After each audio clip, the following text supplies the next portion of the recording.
Hi mga kaibigan!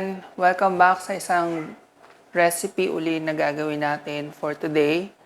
Gagawa naman tayo ng Vinagoongan with letter V kasi Vegan Bagoongan. Ang gagamitin natin ay yung ginawa natin na Vegan Bagoong last week. Ito siya, nilagay ko sa garapon, diba? Tapos freezer ko. Nilabas ko lang sa freezer kaninang umaga dahil nga gagamitin natin ngayon para sa ating vinagoongan. And syempre meron tayong bawang, sibuyas, kamatis, siling haba. And ito kalahating kilong Vegchon. Ako lang ang gumawa nito. Hindi ko pa napopost kung paano to gawin kasi bala ko siyang gawing business. Pero meron tayong recipe ng Vegchon tokwali. Pwede nyo rin gamitin yon, or kung meron kayong Vegchon na nabili sa iba, pwede rin yun. So, yan. Kalahating kilo. And then, ito, 3 pirasong talong na maliit. Hinarvest ko lang to kanina dyan sa taniman namin. And, syempre, mantika. So, umpisahan na natin. Igigisa lang naman natin to eh. Mabilis lang tong lutuin. Favorite ko to dati nung hindi pa ako vegan. Kaya, masaya ako ngayon na ma-veganize natin ang vinagoongan. Ang una natin gagawin ay ipriprito natin itong ating talong, tapos priprito din natin yung ating Vegchon. Grabe, dati nung kumakain ako nito, sobrang hakot nito sa kanin. Pero yung sinaing ko, tag 1 cup of rice lang kami. Kasi kita naman sa aking katawan, kailangan mag-diet-diet. Paborito ko pa naman parehas to binagoongan, tapos yung may talong. Ako, kinakain ko nga itong talong, diba last week nilaga lang natin to, tinero natin dito. Yan. So marami pa tayong pwedeng gawin dito sa ating vegan bagoong na gawa sa tokwa. Kapag share ko sa future yung ibang dish na gagamitan natin yan. Pwede na nating iprito yung ating talong. Unahin natin yung skin, yung side na may skin.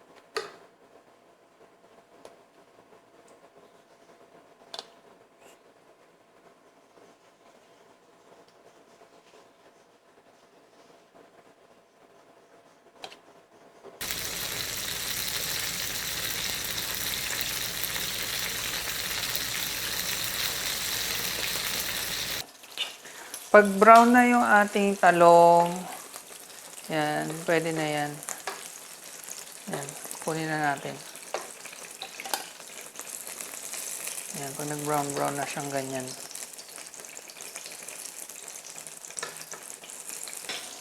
Okay, next naman ay yung ating Vegchon. Papa-brownin natin to, golden brown. Or hanggang sa maging malutong na siya.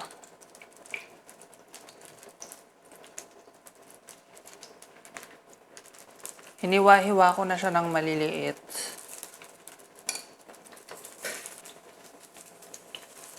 Pagkasyahin na natin.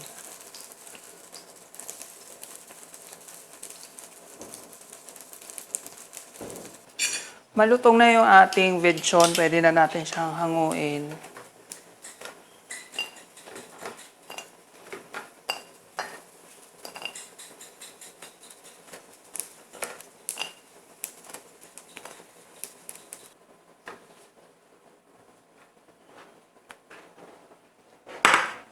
Tapos dito na rin tayo magigisa sa pinagprituhan natin.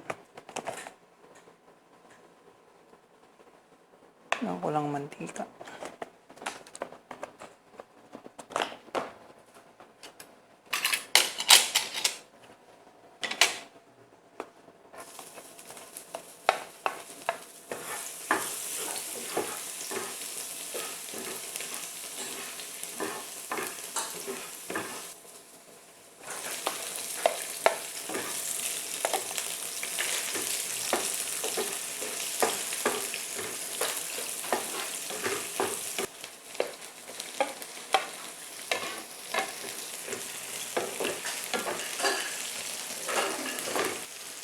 So, lutuin lang natin mabuti yung kamatis. Okay, luto na yung ating kamatis. Lalagay na natin yung ating vegan bagoong.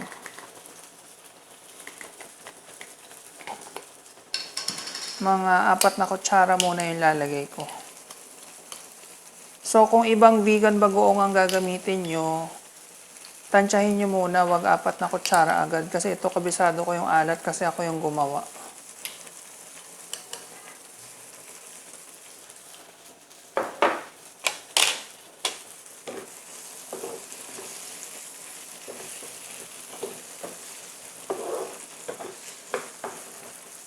Then, pwede ko na rin ilagay yung sili.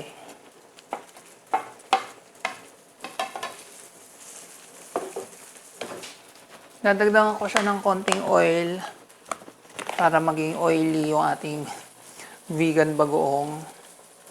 Nasa sa inyo yon. Kasi wala tayong sauce, hindi tayo magsasabaw. Dahil hindi na magiging malutong yung ating vegchon pag sinabawan natin.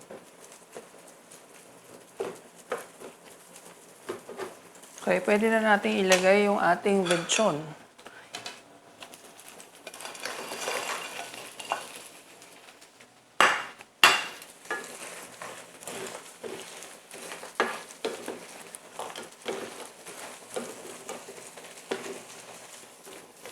Dadagdagan ko pa siguro ng konting vegan bagoong. So, yung nilagay ko is 4, ito pang 5. Gusto ko kasi ma-coat siyang lahat. Tapos maglalagay pa tayo mamaya ng ng talong.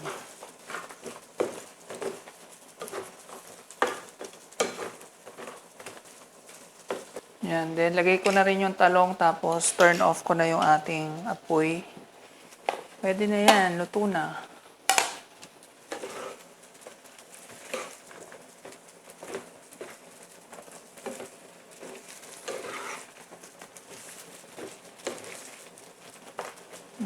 Sarap.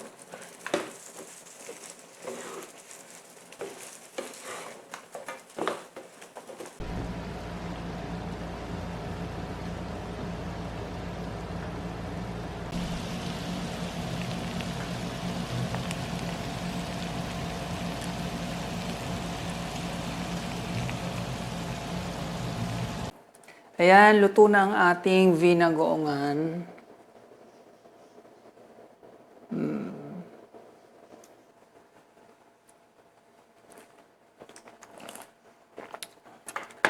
Okay. Tikman na natin. Sukotong talong.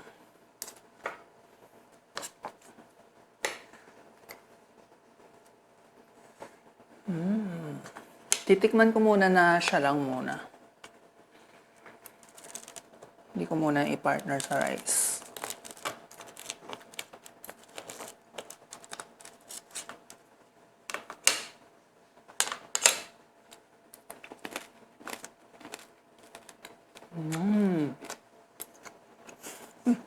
Ang sarap.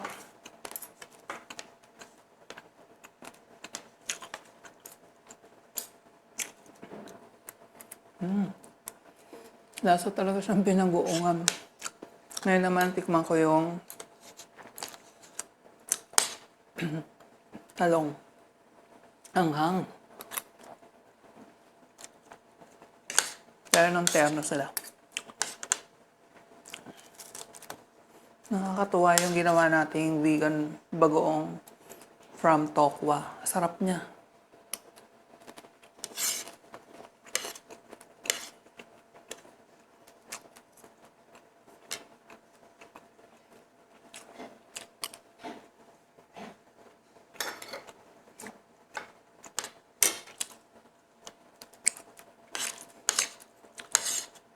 One cup of rice lang ako kasi diet kunyari. Ang sarap. Gusto kong lagay yung bagoong sa rice. Yan.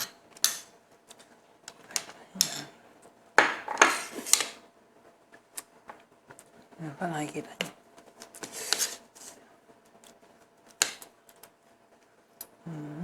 Sarap niya as in.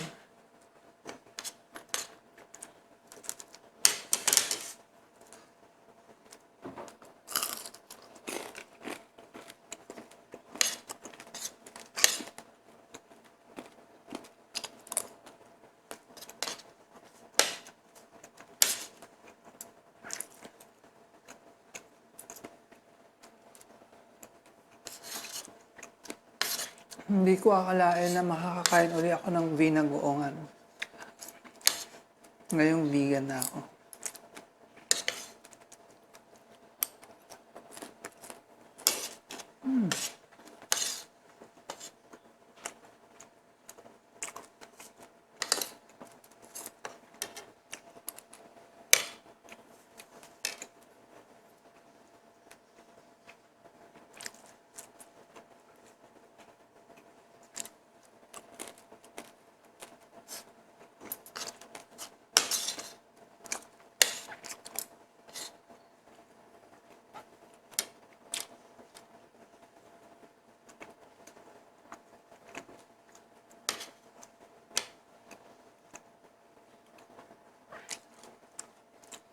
Feeling ko nga kahit tokwa, yung pritong tokwa lang, masarap dito.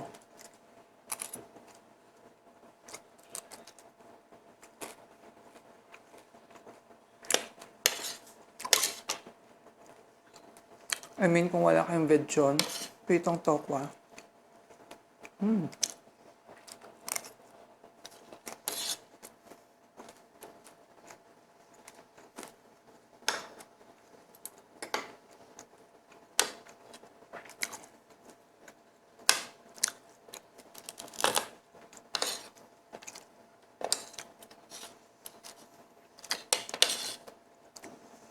Sarap.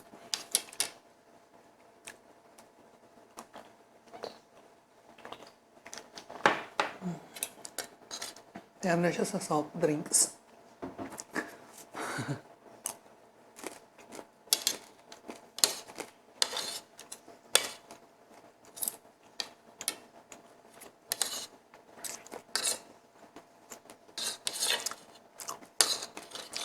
Ang sarap-sarap niya.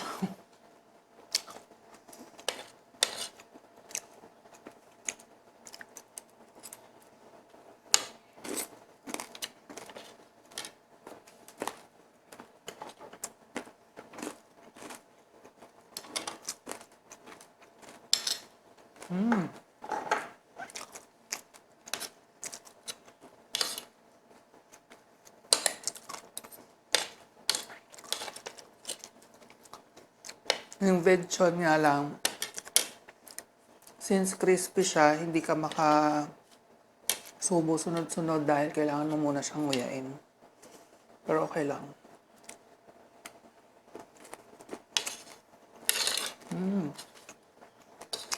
Sarap.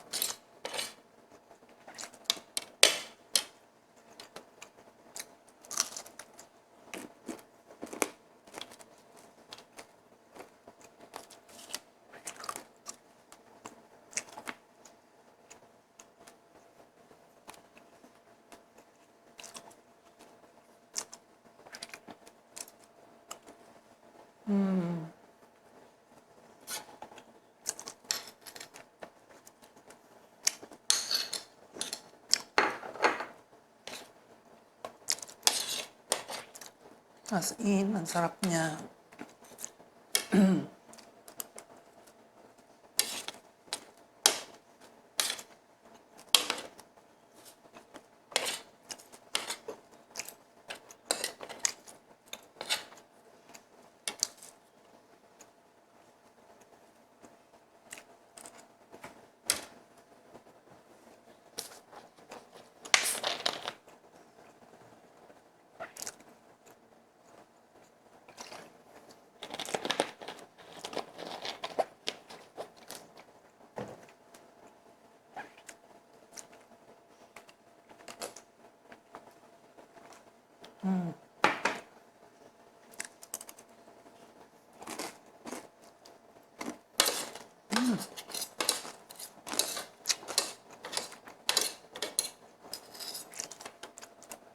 Sarap.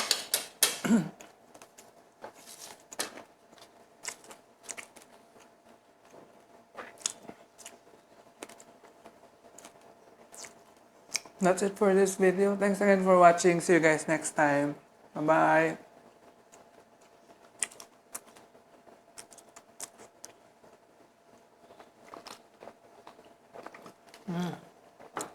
Grabe, sarap.